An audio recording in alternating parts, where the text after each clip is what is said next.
আসসালামু আলাইকুম রহমতুল্লাহ। আমাদের আজকের পাঠ্য বিষয় আখতারুজ্জামান ইলিয়াস কর্তৃক রচিত ছোট গল্প পায়ের নিচে জল এর কাহিনী সংক্ষেপ। আতিক ঢাকা বিশ্ববিদ্যালয়ের সোশ্যালজির করিম সাহেবের ছোট ছেলে। সে করিম সাহেব গ্রামীণ মানুষ। ব্যবসার প্রয়োজনে তাকে একসময় স্থায়ীভাবে গ্রাম ছেড়ে ঢাকায় চলে যেতে হয়। সেখানে গিয়ে বাড়ি গাড়ি কিনে মাঝে মাঝে গ্রামে আসতেন যেতেন। গ্রামের জমিগুলো কিছু বিক্রি করলেও বেশিরভাগ জমি বিভিন্ন কৃষকের কাছে বর্গা দিয়ে রেখেছেন। এখন যে জমিটুকু আছে সেখানে সেটা বর্গা দিয়েছেন কিসমতের কাছে। কিসমত দীর্ঘ সময় ধরে এই জমিটার বর্গা নিয়েছে, টাকা পয়সা নিয়মিতই পাঠিয়েছে শহরে করিমের কাছে। করিম সাহেবের মৃত্যুর পরও এই অনিয়ম ঘটেনি। এই জমিটার জন্যই কিসমতের পরিবার কষ্টে সৃষ্টি হলেও বেঁচে আছে। আতিক এই প্রথম গ্রামে আসলো। তার বড় ভাই এবং মেজো ভাই তাকে পাঠিয়েছে। গ্রামের যে জমিটা আছে সেটা বিক্রি করতে হবে, অনেক টাকার দরকার এখন। ধানমন্ডির বাড়ি 3 তলা করতে হবে, টাকা দরকার। গুলশানের প্লট আর ফেলে রাখা যাবে না, বাড়ি করতে হবে, টাকা দরকার। মেজো ভাই ইকোনমিক্স পড়ার জন্য হার্ভার্ডে অ্যাডমিশন পেয়েছে, টাকা দরকার। এই টাকা সংগ্রহের তিক্ত কাজটা পড়েছে আতিকের ওপর। তাই আতিক গ্রামে এসেছে জমিটা বিক্রি করতে। এখন অবশ্য গ্রামের অবস্থা ভালো না, যমুনার পানি খুব বেড়েছে। আশেপাশের কয়েকটা গ্রাম তলিয়ে গেছে পানির মধ্যে। মানুষজন কোথাও জায়গা না পেয়ে উঠে এসেছে ওয়াবদার উপর।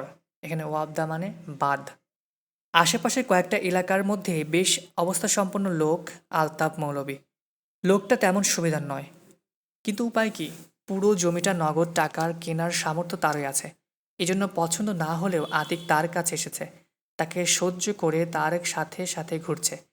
বাঁধ দিয়ে তারা আসছে তাদের জমিটার দিকে, বর্গা নেওয়া কিসমতের বাড়িতে। আসতে আসতে গ্রামের মানুষজন সম্পর্কে অনেক কথাই শুনল সে আলতাফ মৌলভীর কাছে। বাঁধের উপর সকলেই এসে ঠাঁই নিয়েছে বলে আলতাফ মৌলভী বেজায় রেগে আছে তাদের উপর। তারা এখানে ঠাঁই নেওয়ায় এই বাঁধটা ভেঙে যাবে।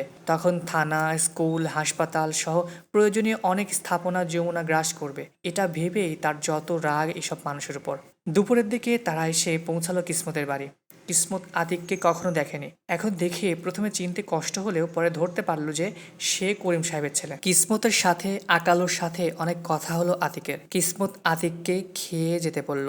আতিক প্রথমে না করলেও পরে উপায় না পেয়ে খেয়ে যেতে রাজি হলো। আকালু খাবার দাবার জোগাড় করতে লাগলো। কিসমত আতিকের বাবার সাথে কাটানো অনেক স্মৃতির কথা বলতে লাগলো আতিকের কাছে। আতিকের বেশ ভালোই লাগলো। আতিক ভাবতে লাগলো কিভাবে সে জমি বিক্রি কথাটা বলবে। আলতাফ মৌলভী আতিককে ডেকে ধীরে ধীরে বলে দিল যে সে যেন জমি বিক্রির কথা না বলে, যা বলার আলতাফ মৌলভীই বলবে। খেতে বসার সময় সময় বুঝে আলতাফ মৌলভী জমি বিক্রির কথাটা উঠালো। জমি বিক্রির কথা শুনে, বিশেষ করে যখন শুনলো যে এই জমিটা আলতাফ মৌলভী কিনে নেবে, তখন আকালু সহ সকলেই কেমন হোঁচট খেলো।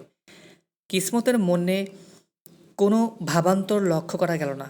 খাওয়া শেষে আকালো বিড়বিড় করে বলতে লাগলো, এই জমিটা তারা কতদিন ধরে দেখভাল করছে, এখন জমিটা বিক্রি করলে তারা কোথায় যাবে? আলতাফ মৌলভী কি তাদের থাকতে দিবে? এখানে দিবে না, তাহলে যাবে কোথায় তারা? একটাই জায়গা আছে তাদের যাওয়ার, সেটা হলো ওই বাঁধের উপর তারা যাবে।